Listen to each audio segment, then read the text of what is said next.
आप सभी को मेरा नमस्कार।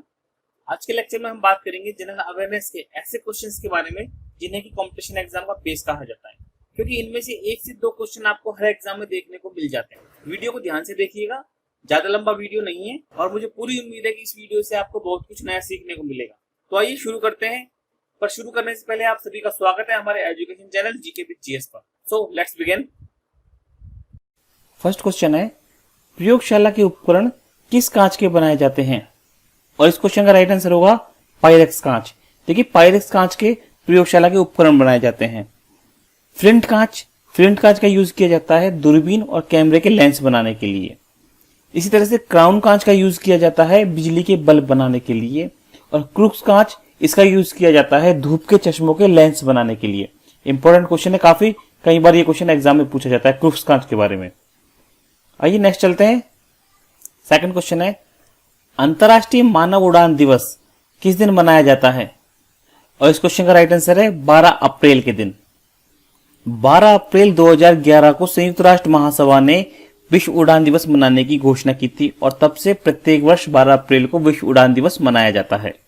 अंतरिक्ष में जाने वाले पहले यात्री थे यूरी गागरिन अंतरिक्ष में जाने वाले पहले यात्री थे और ये पूर्व सोवियत संघ यानी यूएसएसआर के नागरिक थे। यूरी गागरिन ने 12 अप्रैल 1961 को अंतरिक्ष के लिए उड़ान भरी थी और यूरी गागरिन ने जिस अंतरिक्ष यान से अंतरिक्ष में उड़ान भरी थी उसका नाम था बोस्टॉक। ठीक है, याद रखिएगा, बोस्टॉक इंपॉर्टेंट है ये। आइए नेक्स्ट क्वेश्चन पे चलते हैं। इसमें पूछ रहा है कि संविधान की संचालन समिति के अध्यक्ष कौन थे? और इस क्वेश्चन का राइट आंसर है भीमराव अंबेडकर। देखिए, भीमराव अंबेडकर को संविधान का जनक भी कहा जाता है। इसके साथ ही ये प्रारूप समिति या ड्राफ्टिंग कमेटी के भी अध्यक्ष थे। आइए नेक्स्ट क्वेश्चन पे चलते हैं। इसे पूछ रहा है कि किस पर्वत को 5 स्टार ट्रेजर्स ऑफ स्नो के नाम से जाना जाता है? और इस क्वेश्चन का राइट आंसर होगा कंचनजंगा। कंचनजंगा जो है दुनिया की तीसरी सबसे बड़ी चोटी है और भारत का सबसे ऊंचा पर्वत, इंडिया का सबसे ऊंचा पर्वत है कंचनजंगा। अब दुनिया की सबसे ऊंची चोटी कौन सी है? फर्स्ट नंबर की चोटी है एवरेस्ट और सेकंड नंबर की चोटी है हमारी गॉडविन ऑस्टिन, जिसे कि हम K2 के नाम से भी जानते हैं। कई बार हम लोग ये पढ़ लेते हैं कि भारत की सबसे ऊंची चोटी गॉडविन ऑस्टिन है, लेकिन गॉडविन ऑस्टिन जो है वो कश्मीर के काराकोरम रेंज में आता है और ये फिलहाल पीओके या पाक अधिकृत कश्मीर के अंदर स्थित है। इसलिए भारत की सबसे ऊंची चोटी कंचनजंगा है। कंचनजंगा भारत की सबसे ऊंची चोटी है। इसमें पूछ रहा है कि सिंधु नदी का उद्गम स्थल कहां से होता है? और इस क्वेश्चन का आंसर है तिब्बत में मानसरोवर झील से। देखिए, सिंधु नदी को इंडस नदी के नाम से भी जानते हैं, याद रखिएगा, इंडस नदी के नाम से भी इसे जानते हैं और इसकी कुल लंबाई है 2880 किलोमीटर और भारत में इसकी कुल लंबाई है 1114 किलोमीटर। भारत में यह नदी केवल जम्मू एंड कश्मीर के अंदर से होकर निकलती है और वहां से होती हुई पाकिस्तान में जाकर अरब सागर के अंदर गिर जाती है। सिंधु नदी जो है वो पाकिस्तान की राष्ट्रीय नदी है। तिब्बत की राजधानी जो है लहासा है, लहासा तिब्बत की राजधानी है। आइए नेक्स्ट क्वेश्चन पे चलते हैं। देखिए, इसमें पूछ रहा है कि पृथ्वी दिवस कब मनाया जाता है? और इस क्वेश्चन का राइट आंसर होगा 22 अप्रैल को पृथ्वी दिवस मनाया जाता है और 1970 से हम कंटिन्यूअसली या लगातार पृथ्वी दिवस मना रहे हैं। नेक्स्ट क्वेश्चन है, लुई 14वें का युग नामक पुस्तक किसने लिखी है? और इस क्वेश्चन का राइट आंसर है वोल्टेयर ने यह पुस्तक लिखी है। अब लुई 14वां कौन था? तो लुई 14वां जो है फ्रांस का शक्तिशाली राजा था, फ्रांस का एक बहुत ही शक्तिशाली राजा था ये। आइए नेक्स्ट क्वेश्चन पे चलते हैं। मकड़ी का जाला किससे बना होता है? और इस क्वेश्चन का राइट आंसर है प्रोटीन। मकड़ी का जाला जो है वो प्रोटीन से बना हुआ रहता है। देखिए, मकड़ी जो है वो आर्थ्रोपोडा संघ का सदस्य है और आर्थ्रोपोडा जो है वो जंतुओं का सबसे बड़ा संघ होता है। आर्थ्रोपोडा संघ के अगर दूसरे एग्जाम्पलों की बात करें तो बिच्छू, मच्छर, मक्खी, ये सभी आर्थ्रोपोडा के अंदर आते हैं। नेक्स्ट क्वेश्चन है, जर्मनी का एकीकरण कब हुआ था? और इस क्वेश्चन का राइट आंसर है 1871 में जर्मनी का एकीकरण हुआ था। और जर्मनी का एकीकरण किसने किया था? तो बिस्मार्क ने जर्मनी का एकीकरण किया था, याद रखिएगा, बिस्मार्क।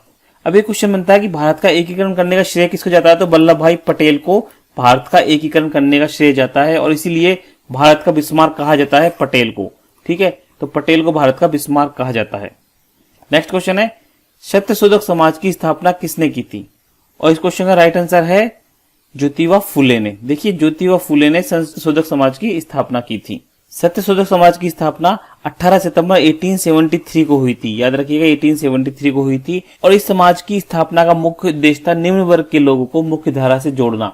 इनकी पत्नी सावित्रीबाई भारतीय इतिहास की पहली टीचर या पहली अध्यापिका कहलाती है। आइए नेक्स्ट क्वेश्चन पे चलते हैं। मदुरई किस वंश की राजधानी थी? और इस क्वेश्चन का राइट आंसर है पांड्य वंश की राजधानी थी मदुरई। देखिए, पल्लव वंश की राजधानी थी कांची। ठीक है, कांची जो है पल्लव वंश की राजधानी थी, और पल्लव वंश की बात करें तो इसकी स्थापना की थी सिंह विष्णु ने। याद रखिएगा, सिंह विष्णु ने इसकी स्थापना की थी। और चोल वंश की स्थापना की थी विजयालय ने। आइए नेक्स्ट क्वेश्चन पे चलते हैं। इसे पूछ रहा है कि कौन सा संगठन लुप्त होती प्रजातियों के लिए रेड लिस्ट जारी करता है, और इस क्वेश्चन का राइट आंसर है international union for conservation of nature, जो है वो लुप्त होती प्रजातियों के लिए रेड लिस्ट जारी करता है और इन्हें एक बुक में रखा जाता है जिसे कि रेड डाटा बुक कहा जाता है। और इसकी स्थापना 1948 में हुई थी। इसका मुख्यालय है जेनेवा के अंदर। जेनेवा के अंदर इसका मुख्यालय है। आइए नेक्स्ट क्वेश्चन पे चलते हैं। देखिए, ये कह रहा है हमसे कल्पसूत्र के रचयिता कौन है, और इस क्वेश्चन का आंसर है भद्रबाहु, जो है वो कल्पसूत्र के रचयिता हैं। अब कल्पसूत्र के अंदर किस चीज का वर्णन किया गया है, तो जैन धर्म के सभी 24 तीर्थकर जो हैं उनकी जीवनी का वर्णन इसके अंदर किया गया है।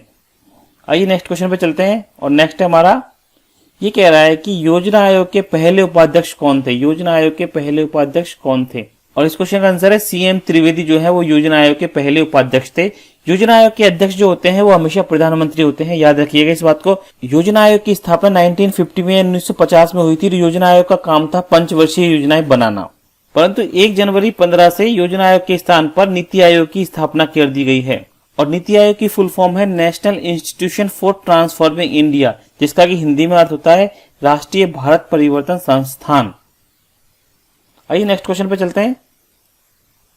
और नेक्स्ट क्वेश्चन है हमारा, एमईपी का पूरा नाम क्या होता है, और इस क्वेश्चन का आंसर है option C. Option C is the right answer, minimum export price. इसका हिंदी में अर्थ होता है न्यूनतम निर्यात मूल्य, यानी इस मूल्य से कम कीमत पर सरकार किसी भी चीज को निर्यात नहीं करेगी।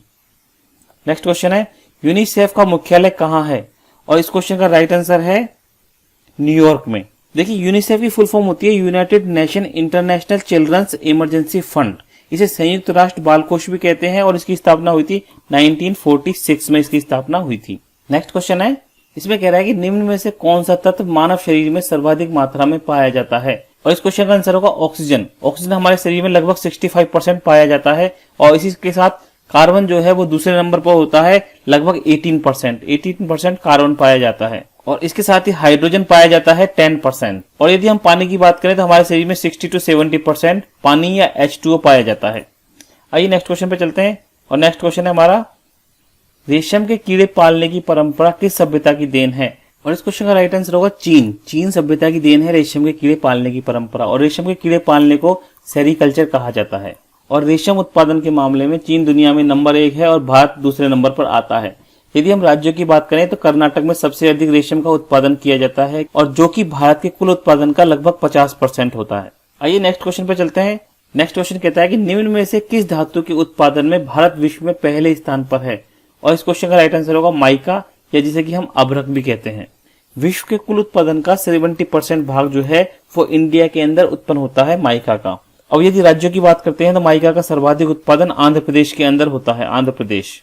आइए नेक्स्ट क्वेश्चन पे चलते हैं। नेक्स्ट क्वेश्चन कहता है किस समाज सुधारक ने बनारस हिंदू विश्वविद्यालय की स्थापना की थी, और इस क्वेश्चन का राइट आंसर है मदन मोहन मालवीय। मदन मोहन मालवीय ने बनारस हिंदू विश्वविद्यालय की स्थापना की थी। अब यदि मदन मोहन मालवीय की बात करें तो इन्हें हम महामना के नाम से भी जानते हैं, महामना के नाम से भी जानते हैं। इसी तरह से एक क्वेश्चन और बनता है कि गांधी और अंबेडकर के बीच में होने वाला पूना पैक्ट या पूना समझौता, तो उस समझौते के अंदर गांधी जी की तरफ से सिग्नेचर करने वाले कौन थे, तो मदन मोहन मालवीय यही थे गांधी जी की तरफ से सिग्नेचर करने वाले। और यह समझौता हुआ था मुंबई या महाराष्ट्र की यदेवरा जेल में। इन्होंने हिंदुस्तान नाम का एक समाचार पत्र भी प्रकाशित किया था। आइए नेक्स्ट क्वेश्चन पे चलते हैं। और नेक्स्ट क्वेश्चन है हमारा, यूपीएस का पूर्ण नाम क्या है, और इस क्वेश्चन का राइट आंसर है अनइंटरप्टेड पावर सप्लाई। ये यूपीएस का पूरा नाम है। आइए नेक्स्ट क्वेश्चन पे चलते हैं। देखिए, इस क्वेश्चन में कह रहा है कि महाबलीपुरम के सप्त पैगोडा किसके द्वारा बनवाए गए थे, और इस क्वेश्चन का राइट आंसर है पल्लव वंश के द्वारा ये बनवाए गए थे। और पल्लव वंश के जो राजा है नरसिंह वर्मन प्रथम, नरसिंह वर्मन प्रथम ने इन सप्त पैगोडाओं का निर्माण किया था, नरसिंह वर्मन प्रथम ने। और यहाँ पर सप्त पैगोडाओं का अर्थ होता है कि 7 रथ, और ये 7 रथ है 5 पांडवों को समर्पित है। इनमें से 1 कुंती है और 1 उनकी पत्नी द्रौपदी है। इसी तरह से पल्लव वंश के शासक महेंद्र वर्मन ने महाबलीपुरम के मंदिर का निर्माण करवाया है। तो आइए नेक्स्ट क्वेश्चन पे चलते हैं। इसमें कह रहा है कि पंचायती राज भारत में सबसे पहले कहाँ किया गया था, और ये लागू किया गया था राजस्थान के अंदर। सबसे पहले राजस्थान के नागौर जिले के अंदर पंचायती राज लागू किया था, और ये लागू हुआ था 2 अक्टूबर 1959। राजस्थान के बाद में ये आंध्र प्रदेश के अंदर लागू हुआ था। आइए नेक्स्ट क्वेश्चन पे चलते हैं। और नेक्स्ट क्वेश्चन है हमारा, नील दर्पण नाटक कृति के लेखक कौन हैं? और इस क्वेश्चन का राइट आंसर होगा दीनबंधु मित्र। दीनबंधु मित्र ने नील दर्पण नाटक लिखा था। देखिए, इस पुस्तक का प्रकाशन हुआ था 1860 के अंदर, और यह पुस्तक लिखी गई थी कि जो नील किसान थे उन नील किसानों के ऊपर अंग्रेजी सरकार जो अत्याचार कर रही थी, उन्हीं अत्याचारों को दिखाने के लिए यह पुस्तक 1860 में लिखी गई थी। आप इसे वेरी वेरी इंपॉर्टेंट भी लगा सकते हैं, क्योंकि एग्जाम में कई बार एसएससी में लगभग 5 बार ये क्वेश्चन पूछा जा चुका है। तो स्टूडेंट्स, आज के लेक्चर में बस इतना ही, और मुझे उम्मीद है कि इन क्वेश्चन से आपको कुछ नया सीखने को मिला होगा। तो इसी तरह के इंपॉर्टेंट क्वेश्चंस के साथ में मिलते हैं एक नई वीडियो में। तब तक जय भारत, जय हिंद।